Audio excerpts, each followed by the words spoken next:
Hallo YouTube und einen wunderschönen guten Morgen aus dem sonnigen Ägypten. Nach diesem herrlichen Sonnenaufgang und einem ausgiebigen Frühstück ging es dann zum Strand.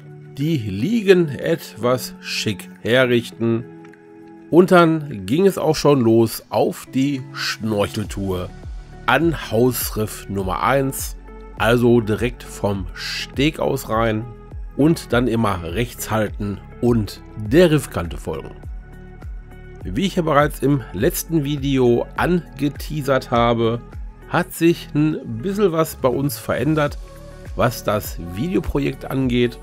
Aber ehrlich gesagt wollte ich jetzt nicht diese wunderschönen Aufnahmen mit negativer Energie versauen. Und deshalb gibt es zu diesen Vorkommnissen ein separates Video. Da muss ich mal schauen, wann ich das hier so in der Videoreihe dazwischen haue. Nur kurz vorweg, wir sind also mit einem riesengroßen, ausgestreckten Mittelfinger Richtung Hotelmanagement ins Wasser gegangen. Ja, und nachdem wir dann den Kopf unter Wasser hatten und diese bunte Unterwasserwelt vor Augen hatten, ging es uns dann schon wieder viel besser. Zu moderieren gab es jetzt hier nicht wirklich viel, deshalb lasse ich euch jetzt mit den Bildern alleine, melde mich dann aber wie gewohnt nochmal am Ende. Ja, und bis dahin genießt das Video. Dabei wünsche ich euch jetzt viel Spaß.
So, meine Lieben, das war's hier von unserer Schnorcheltour am Hausriff Nummer 1. Es ist doch immer wieder erstaunlich, wie entspannt man nach so einer Tour ist. Ja, und auch den Rest des Tages haben wir sehr gemütlich ausklingen lassen. Einfach mal die Seele baumeln lassen, ein bisschen am Strand rumliegen und neue Kräfte tanken. Beim nächsten Mal heißt es dann wieder Leinen los, denn da geht es wieder mit der Sultana 2 in den Wadi Gimal Nationalpark an die Außenriffe. Aber dann natürlich wieder mit Pressluftflasche auf dem Rücken und den großen Kameras im Anschlag. Also einschalten und dabei sein. Ich hoffe, dass euch dieses Video gefallen hat. Freue mich wie immer über Likes, nette Kommentare und den ein oder anderen neuen Abonnenten. Ich bedanke mich bei euch recht herzlich fürs Zuschauen. Bis dahin und gut Luft, euer Olli.